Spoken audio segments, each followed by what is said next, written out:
Well, hello there. My name is Don White, and we're doing a new podcast. This podcast is going to be called God's Money. I've been doing God's Money as a radio show for a little over 20 years. I started back in 1994 on the Way FM network in West Palm Beach, Florida. We then went to Christian FM. We started working with Christian FM about 1996, and we did it for over 20 years. We just recently went off the air because we really had this vision that more people really wanted to see us. Here's what we do in God's Money. Basically, what we do is we tell you God's Word and what it says about money. I take usually a Bible verse, and today I'm going to think about this verse. It's my favorite verse. It's actually from 2 Corinthians chapter 4, verse 18. It says this, it says, fix your eyes on the things which are unseen, rather than the things which are seen, because the things which are unseen are temporary, but the things which are seen are eternal. My favorite book, other than the Bible, is this little book right here, First Things First. Really, really amazing book. It was written by a guy by the name of Stephen Covey. Stephen Covey wrote the book, The 7 Habits of Highly Effective People. Back in 2008, I had the privilege of being on the same speaking platform with Mr. Covey. He was speaking over at BYU, and I was invited to this symposium that was there as well. And I did the morning, he did the afternoon. It was a real joy to get to meet him. Before he passed away, he wrote some incredible books. And this book right here, First Things First, I think was one of his absolute best. And he tells this story here in First Things First about, he calls it the Big Rock story. And essentially, here was the story. There was apparently this teacher, and she taught her kids, and she wanted to give them a new kind of lesson for them to learn about the importance of organization and just what you do things, what things are first in your life. What she did is she took a 5-gallon bucket, and what she did is she took these rocks, and there were some big rocks there were some pebbles there, and then there was some sand. And she said to the kids, she said, now look kids, this is what I want you to do. I want you to take all of these rocks and the sand and the pebbles and all that kind of stuff. I want you to put it all into this 5-gallon bucket. I promise you can fit it all into the bucket. So the kids immediately started looking at all this stuff, and they said, oh, well, this is going to be really easy. So the first thing they did is they took the easiest thing, which was the sand. And so they threw the sand into the bucket, and then they took the pebbles and they put those into the bucket. And before you know it, they started putting these big rocks in, but they realized, oh my gosh, this is a real problem. The rocks don't fit.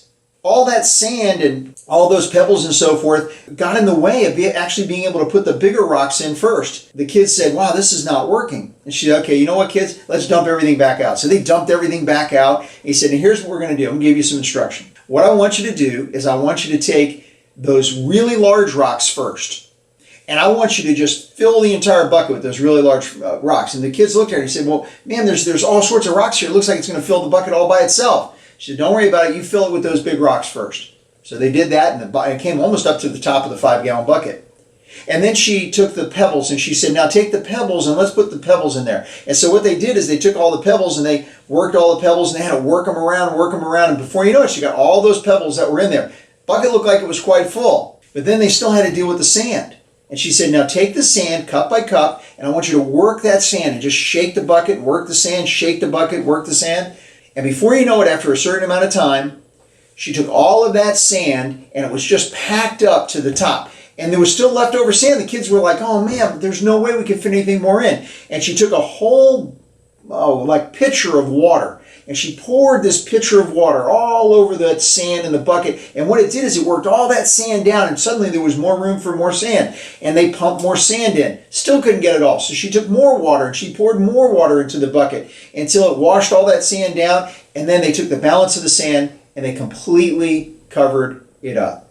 The message in the story is that if you focus on the little things of life, that's the sand, and you try to do that first, you're never going to have any room for the bigger rocks. That's the way life is. And it certainly is that way when it comes to your money. If you take your money and you work only on those things which are minutia, how many of us do that? We pay attention to all these little things. In fact, there was an old expression that said to be penny wise, but pound foolish. It simply means that you're paying attention to the little things and really not taking and paying attention to the big things. We need to do that with our finances. And one of the great things about this verse that I shared at the very beginning, look for those things which are unseen, because the things which are unseen are eternal, but the things which are seen are temporary. What did he mean by that? Well, he simply said, those things which last forever, those are the big rocks. The things which are urgent, those are normally the little rocks, and usually even the sand. The stuff that you really don't have to pay attention to, except, I feel like I'm obligated. Yeah, it's important to clip coupons. I get that. And it's important to save money. I get that. But let's pay attention to the really big things. And what are the big things? Well, they really are very simple. Number one, stay out of debt. Number two, never spend more than you can. I didn't say more than you make, more than you can. Those are huge rocks. Those are really, really big rocks. The fact that you might spend $14 for a pair of sandals or $12 for a pair of sandals, I mean, that's important. Yeah, I guess it's important to, figure out if you're going to spend a little bit more or a little less. The key is to know what your overall plan is. All of us are focusing on the things which we are doing right now. And if you focus on the things which you're doing right this second, you're often not going to spend very much time on the things which really are important in your life. So let's focus on the things which are important and not worry so much about those things which are urgent. I got to do this. I got to get this done. Things become urgent just simply because you put them off. Try to earn as much as you possibly can within the criteria of what you're gifted to do. So many people have jobs that they really hate, and they get focused on these jobs they really hate, and then they really don't do anything of any import with their lives. Yeah, maybe you make a little bit less money in those things, but at the end of the day, I think you'll be much more pleased. So as we go through these times together with God's Money, I want you to know we're going to be here for you. We're going to try to give you at least a week's worth of information, and every single week we're going to give you something a little bit different. And make sure you follow us on social media, godsmoney.com, that's our website, God's Money on Facebook, Donald F. White on Facebook.